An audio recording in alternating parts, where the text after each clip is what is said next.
Hi. Hey guys. We are just about to head in to a talk about Virgin Galactic with two astronauts. We are, and I'm super excited. I really love stuff like this, so I'm super excited for this. Yeah, it was at 11 after Scarlet Night.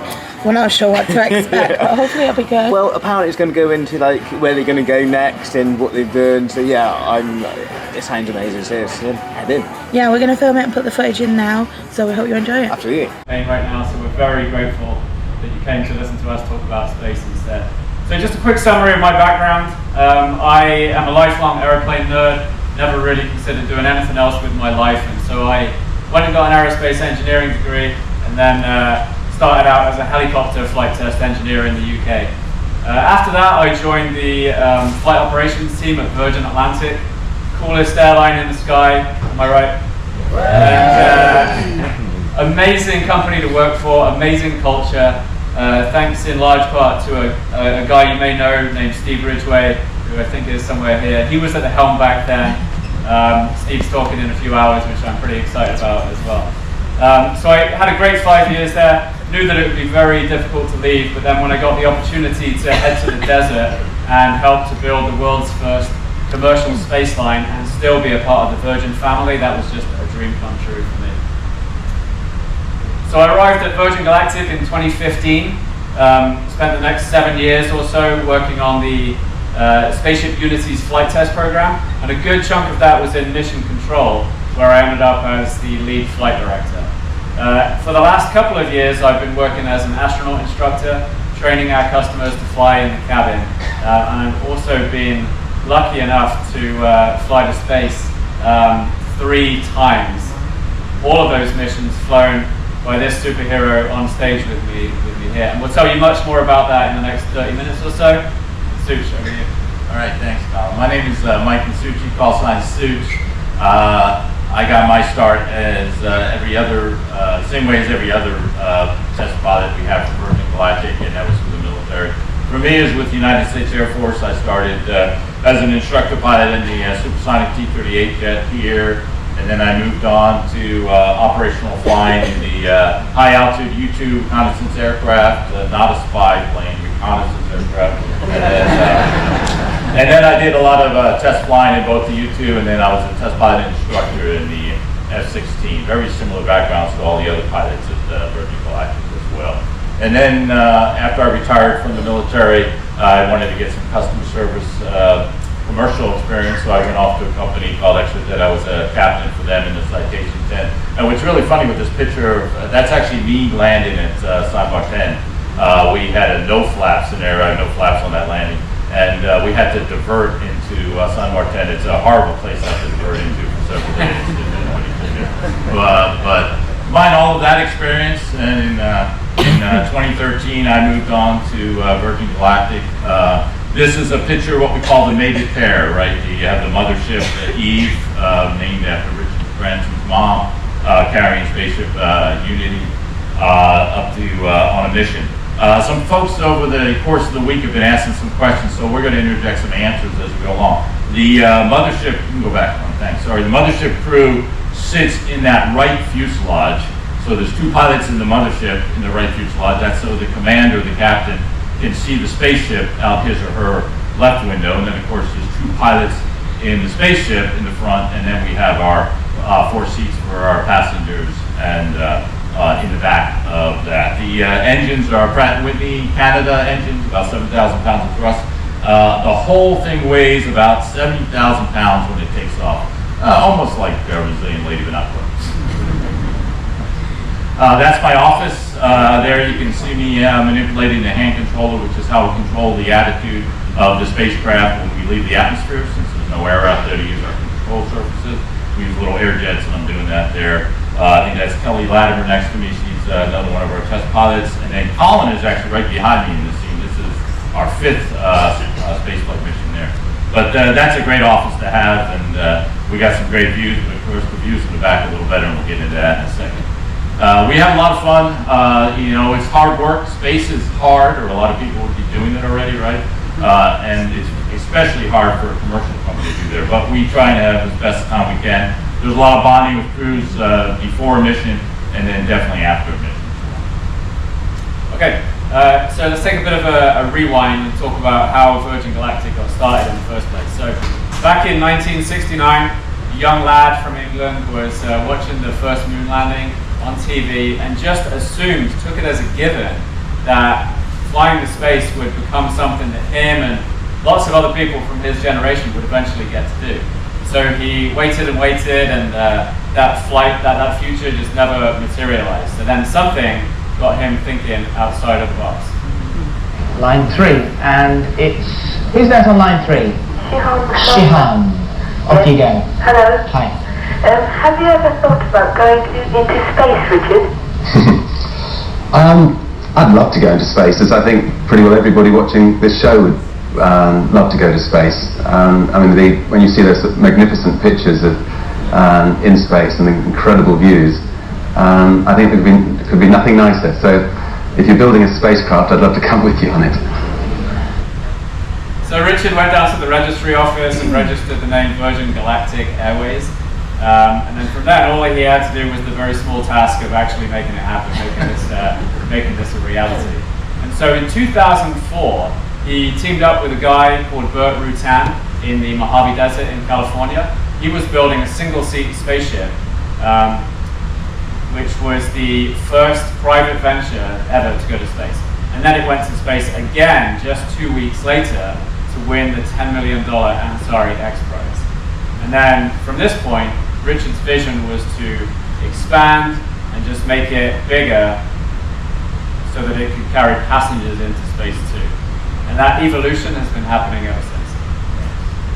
So the Unity test program took, obviously we had to build the ship. It was bigger, larger than the one on in the 2004 excursion.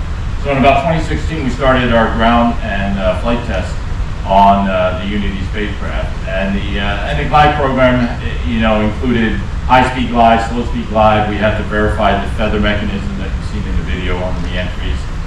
So it was a pretty detailed and exhausting test program for the concept that we had to build. Several folks asked about, hey, how do you do your landing pattern? So this is great because this is over in New Mexico. So we basically fly a big overhead 360 pattern that gives us a lot of options, and I can talk technical after if some folks want to come up and ask. But it's a very simple pattern to fly. It's predictable and it's repeatable. When you guys land in the beautiful Virgin Atlantic aircraft, you come in at about 3 degrees to the horizon.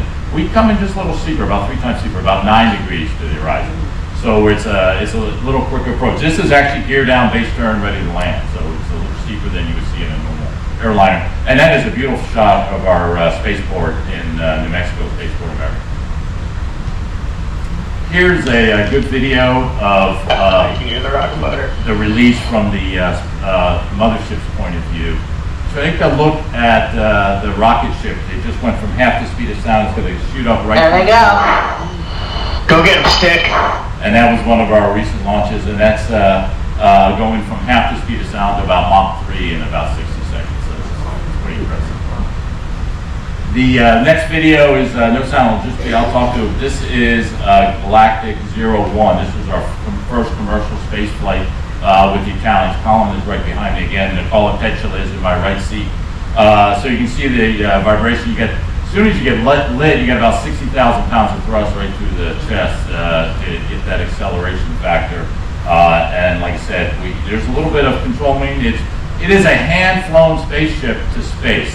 It's one of a kind, right? No one else does that. There's computers normally that doing all that. This is a human in the loop flying the vehicle all the way to space. And as we turn the corner and go into the vertical, you can also eventually see the horizon out the window, but it also gets darker and darker as we get higher and higher. We have very nice avionics. We developed them in-house ourselves to actually fly the mission. And there was a lot of testing that went on to get that right. I mean, over and over again. A lot of test flights, a lot of time in the simulator as well. But you can see I'm flying that thing all the way to space. There's no computer. I'm putting the inputs in, making all the corrections to keep the trajectory straight. We go right up into the vertical and try and keep it as straight as you can. But we wanted to provide a real nice customer experience, and we all think we've done it. And then this one is, I love this shot because, I always get the questions, well, is it round or is it flat. Okay, the Earth is round. Nice cow. Oh, and of course, pilots get graded on many things. So one of the things pilots will always get graded on is how close they get the nose skid to the center line on a 200-foot wide runway. All right, so inches do matter here. So. Luckily for Such, Photoshop very easy to use. So while all of that was happening, our future home, the incredible Spaceport America in New Mexico, was patiently waiting for us. It's the world's first purpose-built commercial spaceport. This, as you can see here, is our gateway to space hangar, and it's been designed in true Virgin fashion, and it's just a pretty special place to work or to visit or to travel to space from. So in 2021, flight test program was done. All that was left for us to do was to bring Spaceship Unity down to New Mexico, and then we were ready for our first space flight with a cabin full of people. So the big question is, who gets to be on board? Well, you need steady hands in the cockpit, so who better than Such and Dave Mackay, who was our chief pilot at the time, also a Virgin Atlantic legend as well. And then the 4 seats that we had at the time in the cabin. So the first one, Beth Moses, our chief astronaut instructor, she was a shoo-in. And then for reasons that we'll probably never know, me and my amazing friend and colleague Sarisha Bandler were asked to take 2 of the other seats. So we loved our day jobs, but as you can imagine, we were more than happy to trade those for a seat on board the spaceship. And then for the final seat, how about the guy whose vision made this all possible in the first place? Richard Branson had been waiting his whole life to travel to space, and now his day was finally here. So the weekend that we found out about this, Richard was in Las Vegas for the grand opening of the Virgin Hotel there. Any Virgin Hotels people here? Sounds like someone. That place is incredible, highly recommended. So we met up for some celebrations and some high fives, probably a few profanities as well, but that was a really great weekend. So here is the crew of our Unity 22 space mission. And isn't this like a rock star photo? I'm waiting for the album cover to come out. Here you are, get Virgin Music to put a little album out to see if you make the top list. So here's something we want to do now. We can bring the house lights up just for a second.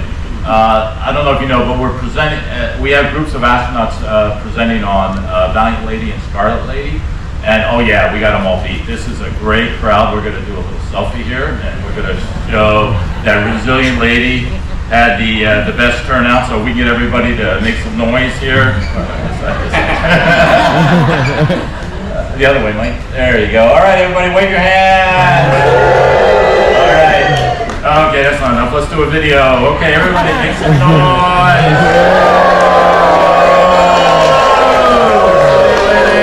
Awesome. Thanks, guys.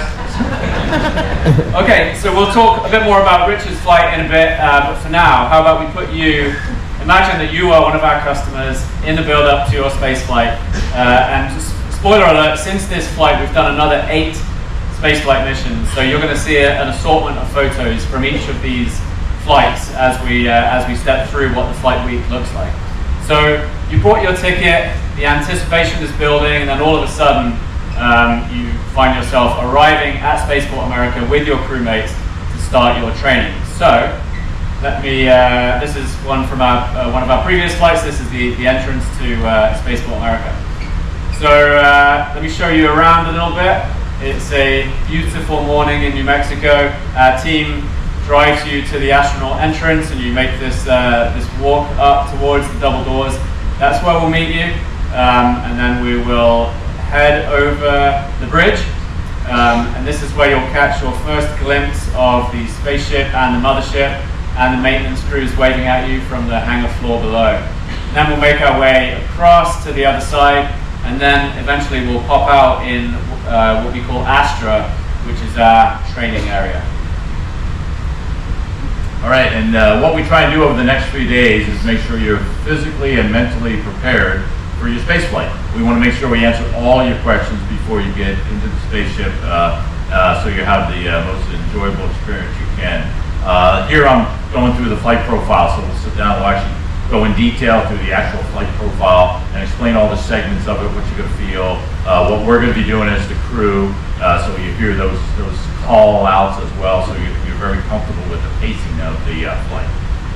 Yeah, and then a few other things we'll do, we'll introduce you to your flight suit, all of the equipment you'll be interacting with in the cabin, make sure you're comfortable with that.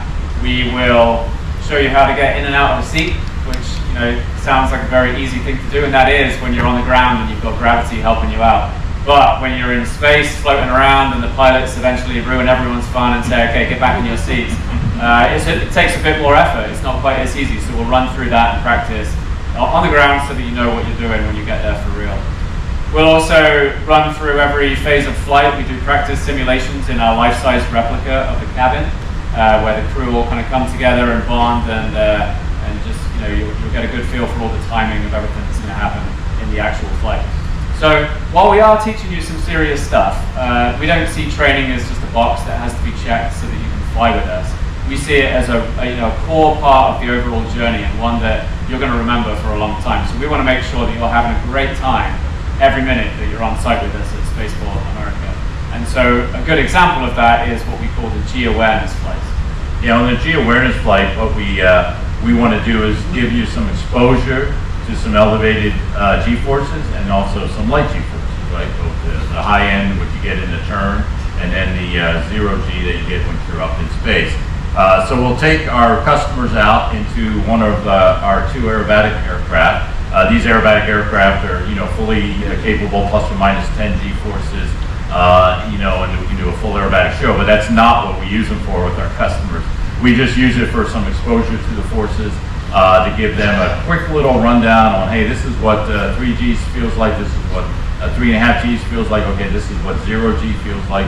And it's just a fun ride, and plus they get to see the beautiful New Mexico landscape, look over the mountains for white sands, and then see the mountains around, and there's even a little floating there. We as a flight crew will use these aircraft for those higher G loads and those upset recoveries and those tumbles. That's hard work, but somebody's got to do it. And then it's a great story. You come down, you've got the family and friends out there, they get to wave to them, and it's more of a confidence builder than other things. You get to wear the equipment you want to wear as well. And of course, sometimes we get to have a little fun with ourselves here. We can see I had to make sure Colin was ready for the task of being able to fly with suits to spaceport and back on again. And we'll go up several times a week and just make sure we're keeping ourselves ready to go. And for it's hard work. Once again, I keep saying it's hard work. Okay, so by this point, you're done with your training, you graduated, you're ready for your flight. And then, all of a sudden, it's flight morning. You'll show up. If we've done our job right, you'll be feeling quite relaxed and ready to go and savor every second of the experience. Bonus points to anyone that did manage to get a full night of sleep, because some of us are a little bit too excited to pull that off. So you'll show up. We'll do a brief with the pilots where they'll update you on the weather and the plan for the day, and then you're ready to go. And then And then part of our training, we did want to talk about a little bit of our simulator. We do practice all normal and abnormal procedures in the simulator. As a crew, we also practice with the control room. So we run through all of our procedures many, many times. I mean, I've probably done over 2,000 profiles and landings in the simulator over my time at the Virgin Galactic, if not more, both in the left seat and the right seat. And then we also provide a simulator experience as part of our customer training. So here you can see Colin with our Italian crew watching Nicola and I do a profile in the sim. So you get some exposure, you hear those calls real time as we're actually flying the profile in the sim. Okay. I got a bit out of sequence there. It's a good job I don't actually have to fly the spaceship. So yeah, now we're ready for flight day. Show up on flight morning. Everyone's ready to go. Brief on the weather, and then you are ready to head out of the building. And so this is what we call the Walk of Fame. This is your chance to do your final hugs and high fives with your friends and family before you leave the building. It's always a really powerful moment. Lots of emotions swirling around at this point.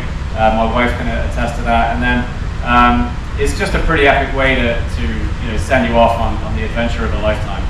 And then you'll get picked up by the convoy and driven down towards the end of the runway altogether. And this is where you'll put on your last few bits of equipment, the all-important last restroom break, and then and then a quick photo at the nose of the spaceship, and then the pilots will call you on board and you're ready to go. Pilots are in there, you just can't see us behind them. Backstage. So,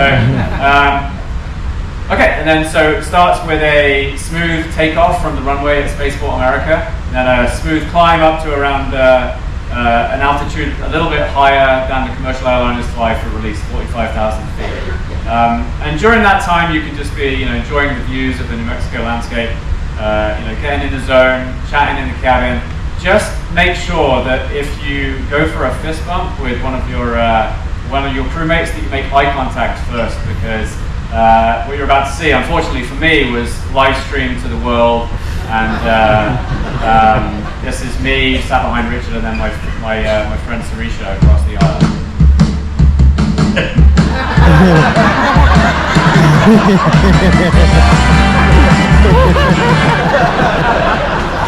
Ouch. Hard to take any positives from that. Okay, so now it's game time, and the excitement is indescribable as the pilots start the countdown to release, and then they'll set spaceship free, light the rocket motor, and then accelerate spaceship up towards space.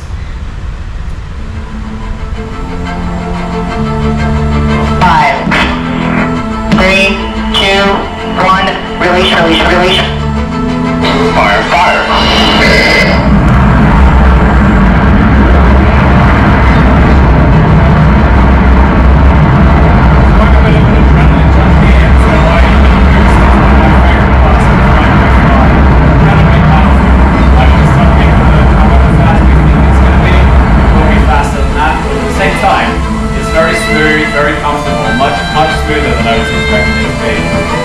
Burns for 60 seconds. Welcome to Wilson, you're clear to unstrap.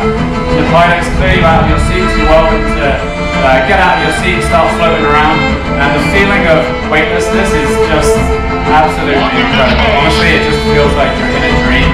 You'll have around 3 minutes. This is unbelievable. This is too unbelievable. 3 minutes to float around and enjoy the views.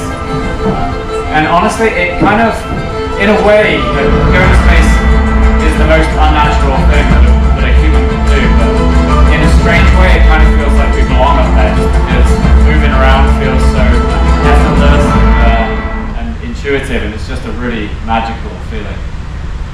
So a couple of photos here. This is a photo of Giorgio on our last flight, so you can tell it wasn't just me that enjoyed the ride. This is what we affectionately refer to as boost face, and it's almost identical with every person that flies with us. And then when you get up there, you look out these nice big cabin windows that we have, and it's just an overwhelming amount of beauty in every direction that you look. And now's a good time to mention that, as well as the Richard flight, I was lucky enough to fly 2 times last year with our customers in the cabin, which is just something we were doing in the early days of our flights, just while we fine-tuned a few things. So I was on this flight, that was one of them, and so I had a front row seat to this exact moment where Kelly looked out the window for the first time and she just gasped, and I just get goosebumps every time I see this photo. So for me, it's almost unreal when you kind of I look back down at the planet and saw the landmarks on the ground that I'm so familiar with, the Rio Grande Valley and the White Sands National Park and all of that. And then I just kind of like tilted my head slightly and saw the planet lit up in high definition against the pitch black backdrop of space, and it's just stunning. And this you can see it here in this amazing photo that was taken on our last flight. But honestly, it just doesn't seem to capture it the same way that the human eye does. There's just something about seeing it with your own eyes. It's another thing, just the kind of feeling that you get, the overwhelming emotions. It was impossible to ignore the fact that we're already on a big round spaceship that's just drifting through the universe, and it just gave me this instant realization that all of our lives are interwoven and interconnected, and we're really all in this together. And I knew that already, but seeing it with my own eyes, it wasn't until that point that I feel like I really kind of deeply understood it and appreciated it until that point. Another thing was just that my eyes have only ever seen daytime and nighttime as separate events, and then all of a sudden it felt like I was seeing both of them at the same time, and I hadn't anticipated that, and it just really blew my mind for a few seconds there, and I think about it all the time. Yeah, the big takeaway, people say, okay, Suits, you've done it 6 times. Tell me it's normal. It's never normal, right? It's always a surreal experience. It's a sensory overload experience. And like Colin said, the bright Earth and the dark space, the way the dichotomy of that is just amazing. Your eyes are trying to make sense of it, and they're having a hard time doing it. And then the realization that everybody you know and love who has ever lived is in that little band just around the horizon down to the surface, and then just a little bit below sea level. That's another cosmic idea that really hits home every single time you see it. There's a lot of other sensory feelings there too. You have the sound. Our spaceship is very quiet. There is not a lot. There's not a generator going. There's not big engines going. It is very quiet. Pilots are done doing any of the reaction control system where they set the spaceship going up upside down, so you have a beautiful view of Mother Earth from space. So there's actually no noise. So it's almost like the space is pulling the sound out of your ears, which is also something I was not expecting. And the last sense is you're floating. That overlook effect. You have this sense that you're floating over the whole Earth, and you almost feel like you come to a stop. And physically, you do come to a stop actually before you start back down. But you definitely get that sense. And once again, I'm really glad we're flying more than just test pilots in space, because we need people up there who can put it to words, put it to art, put it to drawing, put it to music. So it's really great what we're trying to do. And then, of course, we are a Virgin company, so there's always parties involved, because that's how we operate, which is awesome. I always use a quote. Everybody says, "Well, how long? I mean, how long is the experience? This and that for the going out and doing all that." I say, listen, it's 90 minutes. It's 90 minutes from coffee to champagne. Okay, that's it. So you get down, and like Colin mentioned earlier, it's very emotional. Our wives and friends and families can attest to that. It's an emotional experience for those on the ground. Obviously, emotional experience for those who just flew. And then when we get back down on the ground, there's that reunite moment, which is very special. It's extremely amazing. And of course, that I mentioned, there's champagne as well. Okay, and then so this is another thing we do after the flight when you get back down is sign the official astronaut logbook. So this is the official place that every one of our cabin astronauts is going to sign their name for decades to come. And so it's a pretty cool thing. So we all get to do this, and when it was my turn after my first flight, Richard was there and he handed me the pen, and I was thinking, this feels kind of pretty historic. There was cameras all around, and some people in these scenarios rise to the occasion, and then others, like me, completely crumble under the pressure and just forget how to spell. Very embarrassing, and literally something I'm never going to live down. So that evening after your space flight, we have a wing ceremony. Wings are very traditional. They go all the way back to the early days of aviation. And astronaut wings are there to commemorate the fact that you actually left the Earth's atmosphere and got to experience that overlook effect.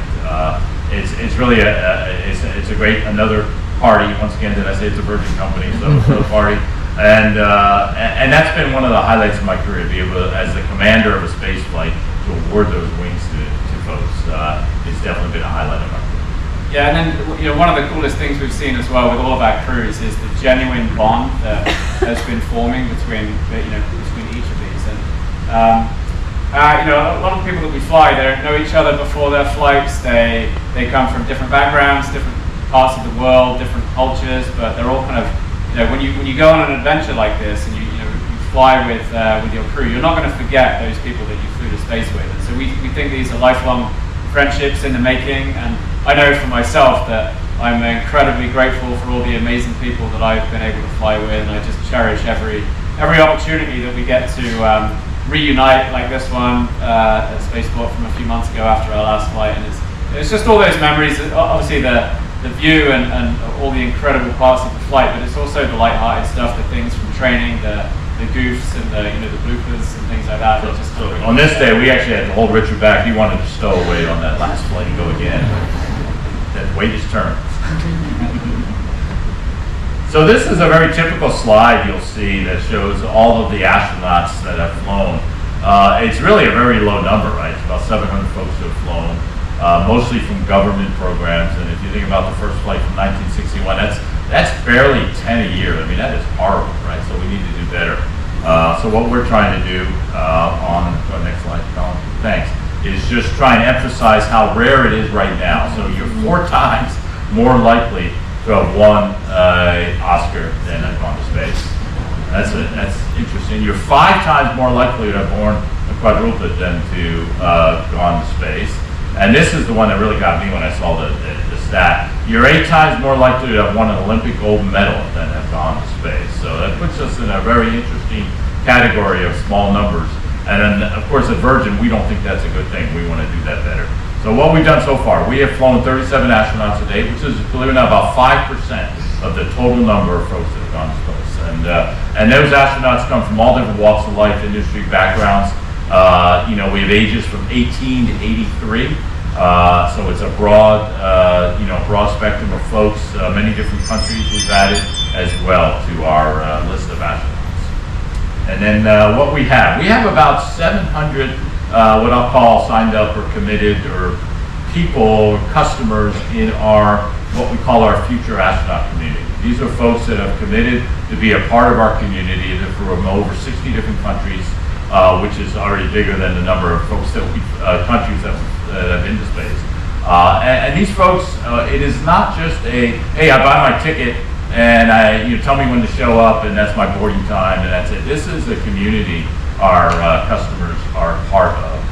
There's a good chance you'll probably already met your instructors, maybe even your pilots, well before you ever get near spaceport. We'll hold community things, whether it's at an eclipse or whether it's at a special location, some historic event.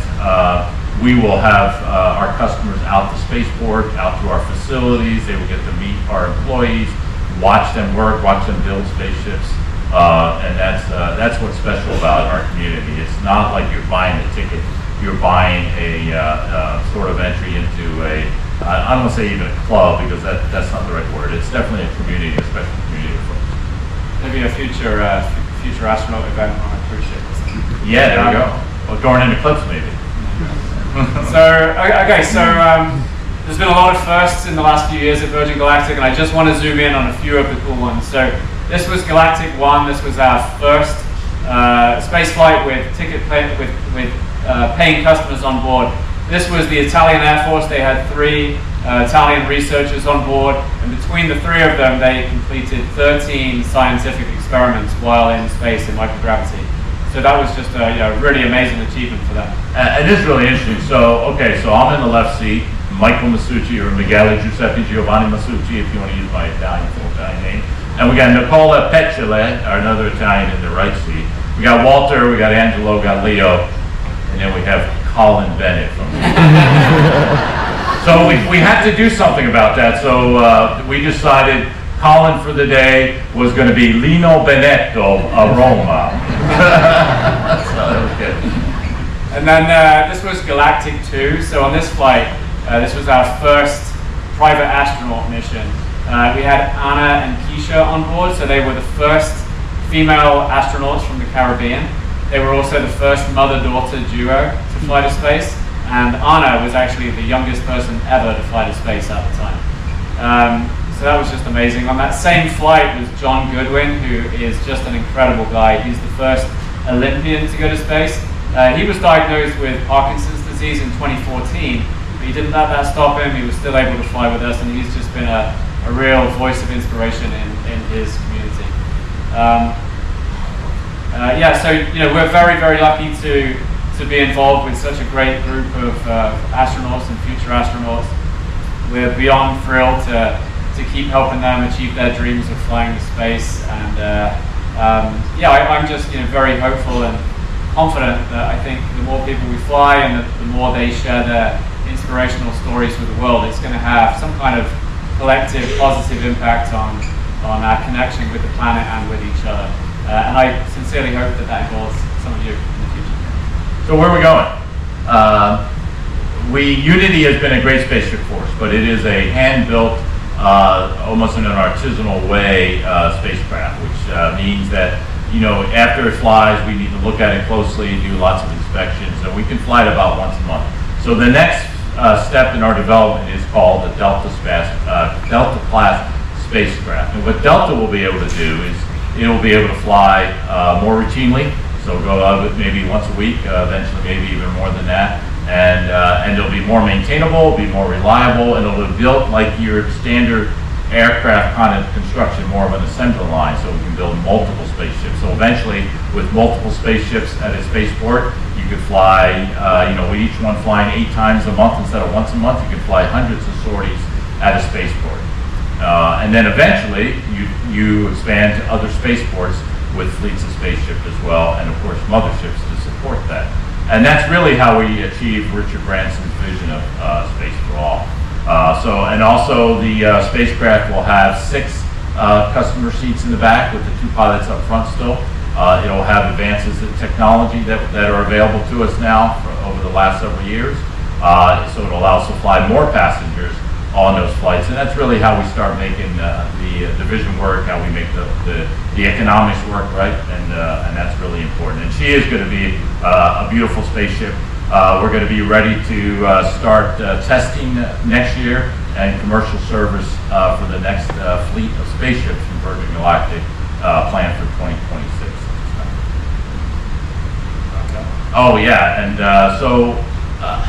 one thing Colin and I were talking about before this is that, you know, normally this brief would have been given like an earlier day in the cruise, so you would have then seen us around the hallway and asked more questions.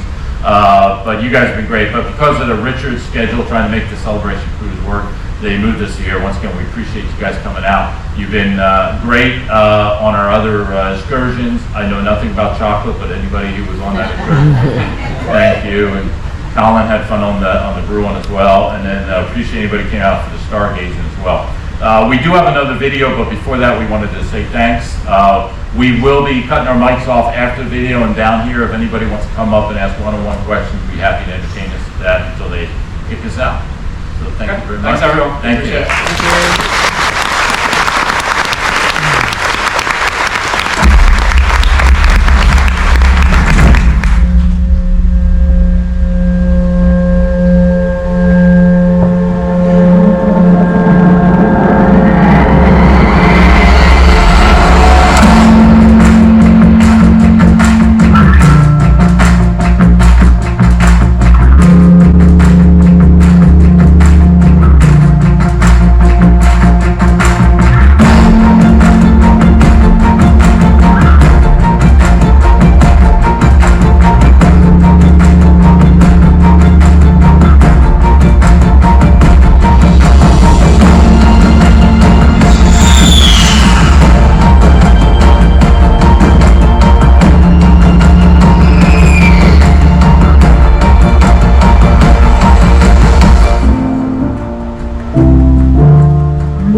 Okay, so we hope you found that interesting. I certainly did. That was amazing. I really, really, really want to do it now. I mean, we're a long way off yet, but if they do what they set out to do, that could make it accessible for a lot of people. Or hopefully. if Virgin Galactic are watching, John would like to come. I will film everything for you. I'll put it everywhere.